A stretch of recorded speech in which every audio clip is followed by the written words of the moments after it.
Loyola Café.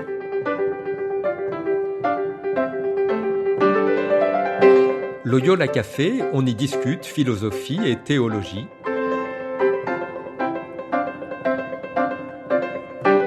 C'est là que chaque semaine, Isabelle et Parnell dialoguent avec un enseignant des facultés Loyola Paris, le temps d'un café. L'émission d'aujourd'hui est animée par Parnell Ledaga.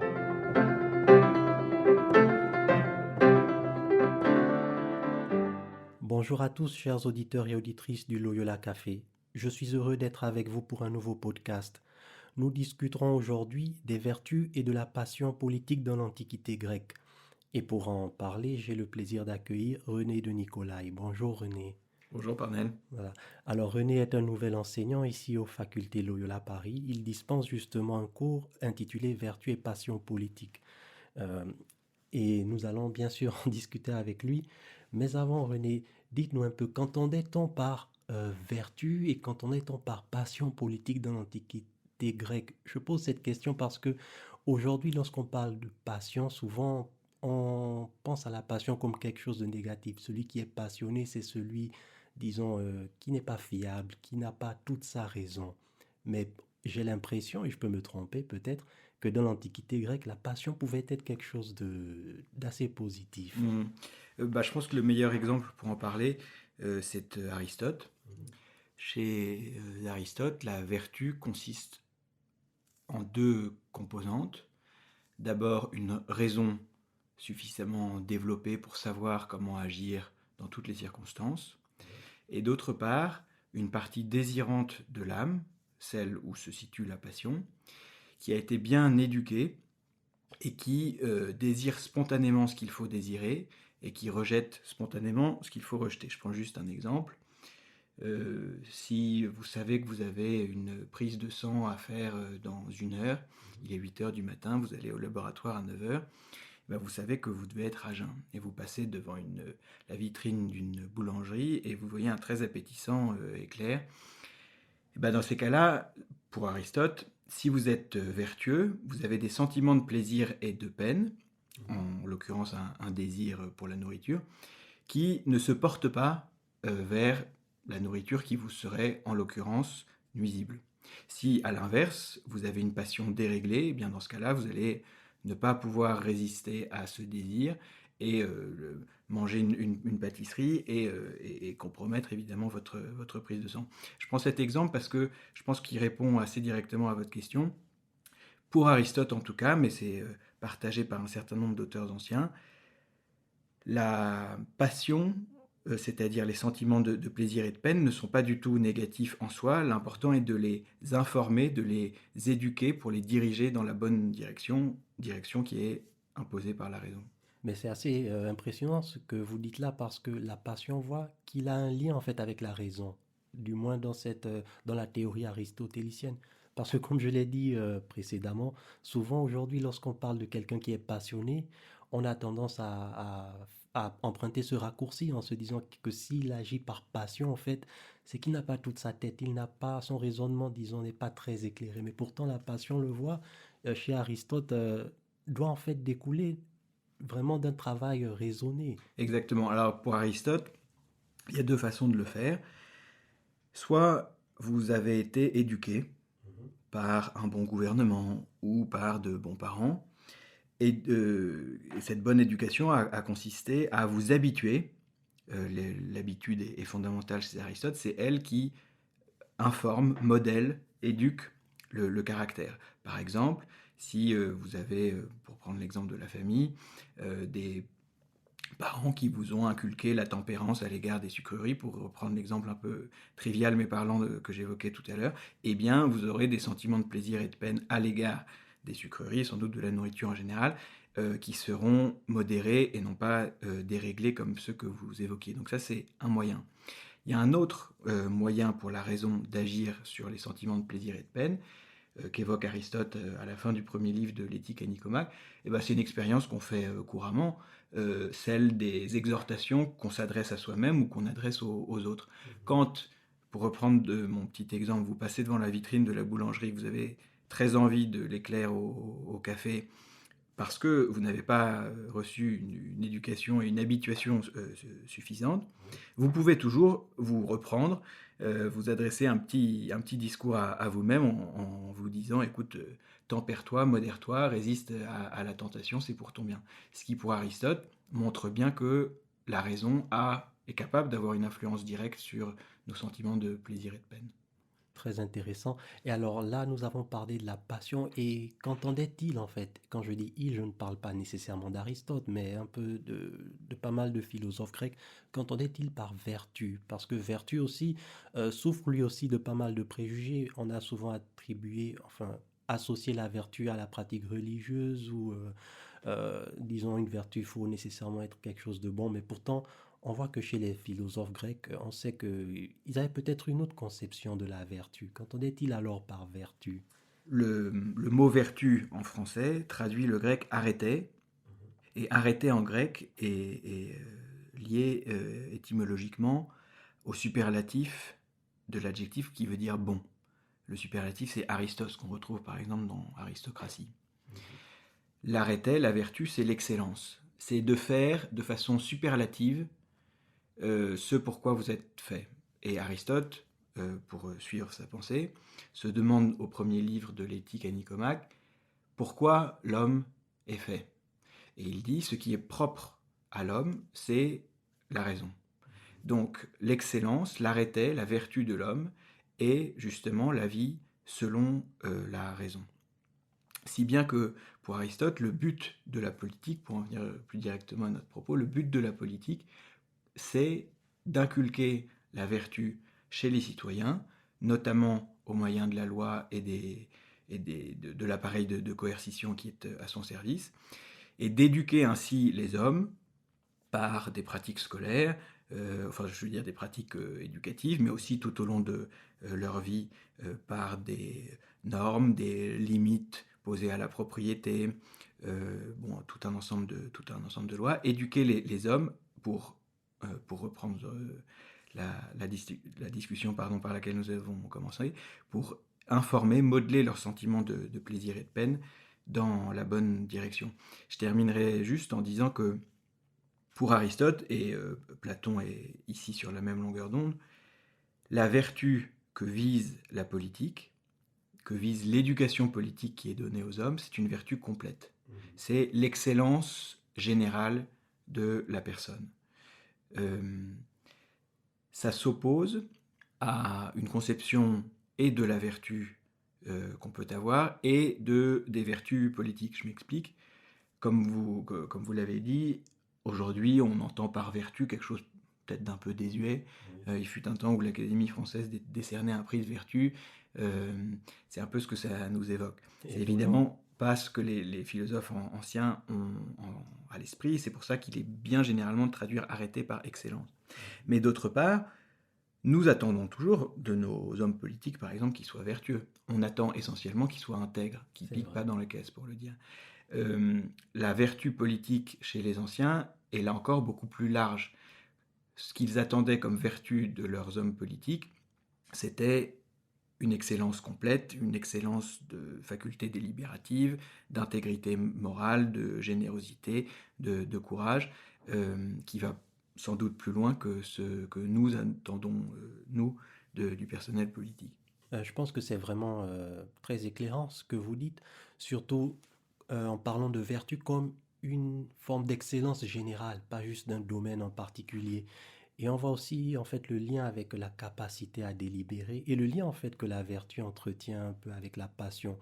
Mais alors si les deux sont, disons, reliés, pouvait-on, enfin c'est une question qui m'est venue comme ça à l'esprit, pour les philosophes grecs, en fait, était-il possible, fallait-il nécessairement être à la fois vertueux et passionné pour participer à la vie politique, ou bien pouvait-on, disons, se contenter d'un seul, pouvait-on être uniquement vertueux mais pas passionné, ou alors uniquement passionné mais pas vertueux, ou bien doit-on en déduire qu'en fait le bon citoyen, en griffe, c'était celui qui était à la fois vertueux et passionné aussi? Je me rends compte que je parle beaucoup d'Aristote, mais c'est vrai qu'il offre la formulation sans doute la plus claire, la plus concise et synthétique des problèmes qui nous occupent. Chez Aristote, encore une fois, la vertu a deux composantes. C'est un bon état de la partie rationnelle de l'âme, mais également un bon état de la partie désirante, c'est-à-dire une forme de passion moyenne. Aristote parle de médiété, c'est-à-dire que, selon Aristote, pour être vertueux, vous avez besoin que vos sentiments de plaisir et de peine se portent spontanément vers le juste milieu. Par exemple, pour être courageux, vous devez avoir des sentiments de plaisir et de peine qui craignent ce qui est à craindre, sans quoi vous seriez téméraire, vous pécheriez par défaut de peur, mais en même temps des sentiments de plaisir et de peine qui ne vous font pas craindre ce qui n'est pas à craindre, sans quoi vous tomberiez dans l'autre excès, c'est-à-dire la lâcheté. Bon. Donc pour Aristote, pour être vertueux, vous avez besoin des deux, une raison en bon état de marche et une partie désirante aussi en bon état de marche. Et pour répondre plus directement à votre question, Aristote pense que pour qu'une cité fonctionne bien, il faut que la population ait un désir modéré de participer. Pour le dire en des termes un peu modernes, il faut que les gens soient suffisamment intéressés par la chose politique pour voter aux élections, pour qu'il n'y ait pas une abstention de 90%. Et en même temps, il faut qu'ils n'aient pas une telle passion de la politique qu'ils quittent leur travail pour aller au café parler de politique et passer leur journée à lire le journal. Il le dit notamment dans le livre 4 des politiques, quand il parle de la classe moyenne. Il dit, c'est très important qu'une cité ait une classe moyenne, au sens sociologique et économique, une classe moyenne proportionnellement importante, parce que les riches ont un problème, c'est qu'ils tendent à trop participer, ils ont le temps et puis ils estiment qu'ils ont la capacité pour le faire. À l'inverse, les pauvres, dit Aristote, se désintéressent complètement de la chose politique, ils ont autrement dit autre chose à faire. Si bien dit Aristote que si vous avez une cité composée uniquement de riches et de pauvres, vous allez avoir les uns qui participent tout le temps, les autres qui ne participent jamais, et Aristote dit ça devient une cité de maîtres et d'esclaves, ce qui est mauvais, notamment pour l'amitié civique, pour ce qu'on appellerait aujourd'hui la cohésion sociale. Eh bien Aristote dit il faut une classe moyenne importante qui a un désir modéré de participation politique, donc une passion modérée pour la politique, pour qu'elle participe lorsqu'elle a vraiment quelque chose à apporter dans la délibération, lorsqu'il s'agit d'affaires importantes, mais qu'elle ne participe pas non plus à tout bout de champ. Ce que vous dites, enfin, Aristote, Platon, ça date de plusieurs milliers d'années, disons, mais ça résonne un peu comme quelque chose de très actuel. Au fond, on peut se dire que ce que nous vivons aujourd'hui n'est pas tellement nouveau dans l'histoire de l'humanité. Il y a quand même un fil conducteur, quelque chose qui reste, je veux dire, d'actualité, qui était déjà d'actualité à leur époque. C'est assez impressionnant. Mais la question que j'ai envie de vous poser maintenant, c'est vrai, vous avez beaucoup parlé d'Aristote, peut-être parce qu'il est, disons, le plus clair. Personnellement, j'aime bien aussi la pensée d'Aristote. Elle est généralement plus accessible. Mais on se doute bien que même à cette époque, parmi les auteurs grecs, ils n'étaient pas tous d'accord sur les termes, sur la politique. Alors, ce que vous avez dit d'Aristote, était-ce quelque chose de partagé, disons, par Platon, par les stoïciens, par les épicuriens, ou y avait-il différents courants de pensée relatifs à la passion et à la vertu, à la participation politique? Pour répondre à votre question, oui, il y avait évidemment des accords profonds. Je vais en prendre deux. L'un qui oppose Platon et Aristote, et l'autre qui oppose Platon, dont j'ai pas assez parlé, et la cité grecque de son temps, pour montrer justement les conceptions différentes de la vertu. Le conflit qui oppose Platon et Aristote, celui dont je vais parler, c'est celui qui parle du rôle de la philosophie dans la politique. Platon est célèbre pour avoir avancé dans la République l'idée du philosophe roi, c'est-à-dire, comme il le dit, qu'il n'y aura pas de cessation des maux, des dommages pour les cités avant que les philosophes ne prennent le pouvoir.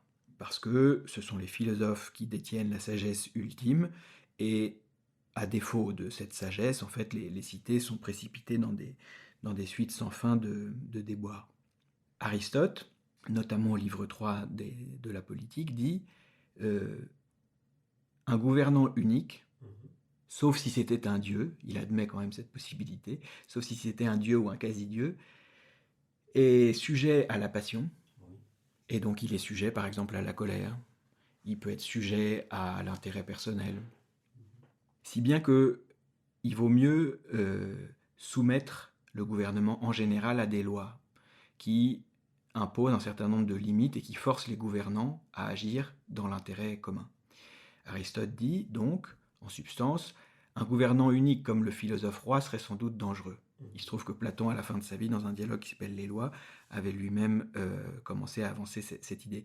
Mais ce qui est important, c'est que autant Platon dans la République dit la vertu politique sera celle du philosophe roi, qui sera absolument nécessaire à la cité, autant Aristote dans les politiques dit non, il faut que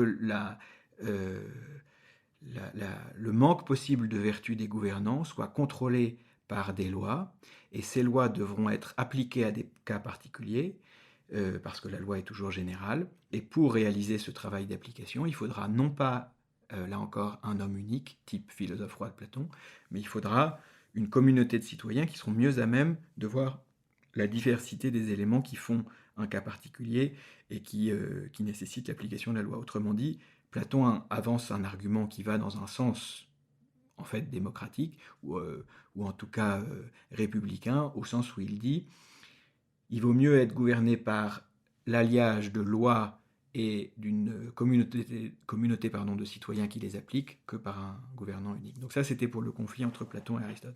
Pour le conflit entre Platon et la cité grecque de son temps, on a ce qu'on appelle les livres centraux de la République, c'est-à-dire les livres 5, 6 et 7, où Platon, toujours dans cette optique de défendre sa cité idéale, dit « Il faut, pour avoir une cité idéale, deux choses qui paraissent absolument absurdes à la cité de mon temps. Il faut que les philosophes gouvernent, et il faut aussi une vertu chez les gouvernants qui soit un dévouement total, et donc une abolition totale de l'intérêt privé. Et pour ça, il faut que les gouvernants n'aient plus d'intérêt privé. Or, qu'est-ce que c'est l'intérêt privé ? C'est la famille, c'est-à-dire la propriété, et les femmes ou les maris, puisque dans la République de Platon, les gouvernants seront aussi des femmes. Et donc Platon a une conception complètement révisionniste, pourrait-on dire, de la vertu politique, en disant il faut que l'intérêt personnel des gouvernants soit entièrement aboli, et pour ça, il faut la communauté des biens, des femmes et aussi des enfants. Ce qui, Socrate en est conscient dans la République, va complètement à l'encontre des conceptions du temps. On sait qu'il y avait une pièce du comique Aristophane qui justement ridiculisait cette idée. Donc Platon était bien conscient de l'opposition qu'il rencontrait, des conceptions différentes de la vertu qui existait à son époque. Alors, cher René, je dois dire que ce sujet est vraiment passionnant, mais pour rester un peu dans la même ligne d'idée de tout ce que vous avez développé, il faut savoir garder raison, et malheureusement, nous allons devoir rendre l'antenne. Voilà, j'essaye d'appliquer un peu ce que vous venez de dire. Mais avant de rendre l'antenne, j'ai une toute dernière question que j'ai coutume de poser aux personnes qui sont nos invités ici au podcast. C'est quels livres, quels ouvrages conseillerez-vous, disons, à quelqu'un qui souhaiterait, disons, se familiariser avec ces thèmes de la vertu, de la passion politique, des ouvrages par exemple de l'Antiquité grecque, ou même d'auteurs contemporains qui expliquent un peu plus en détail ces questions? Je vais évoquer simplement Aristote, dont j'aurais finalement beaucoup parlé. Je pense que le mieux est toujours d'aller directement au texte. Et on dispose en français d'une traduction des politiques d'Aristote chez Garnier-Flammarion, avec une excellente introduction de Pierre Pellegrin, qui est un grand spécialiste du sujet, puis des notes fournies et vraiment très clarifiantes. La traduction est aussi très, très lisible et claire. Donc c'est vraiment l'ouvrage que je recommanderais en premier. Il se trouve que le même Pierre Pellegrin a écrit un livre qui est un recueil d'articles mais modifiés et repris, qui s'appelle L'excellence menacée, et qui porte sur la philosophie politique d'Aristote, et qui clarifie un grand nombre des sujets dont on aura parlé aujourd'hui. Merci infiniment René d'avoir accepté notre invitation. Merci à vous, Parnell. Quant à vous tous, chers auditeurs et auditrices du Loyola Café, je vous remercie de votre écoute et de votre fidélité. Je vous donne rendez-vous dans 15 jours. D'ici là, portez-vous bien. À très bientôt et au revoir.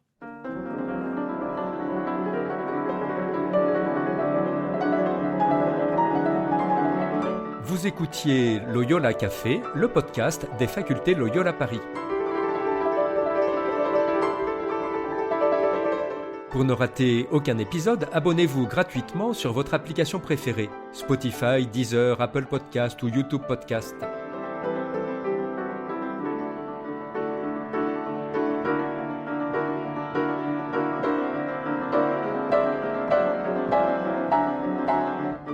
Et sur notre site internet www.loyolaparis.fr, découvrez l'ensemble de nos cours et conférences en philosophie et théologie. À bientôt.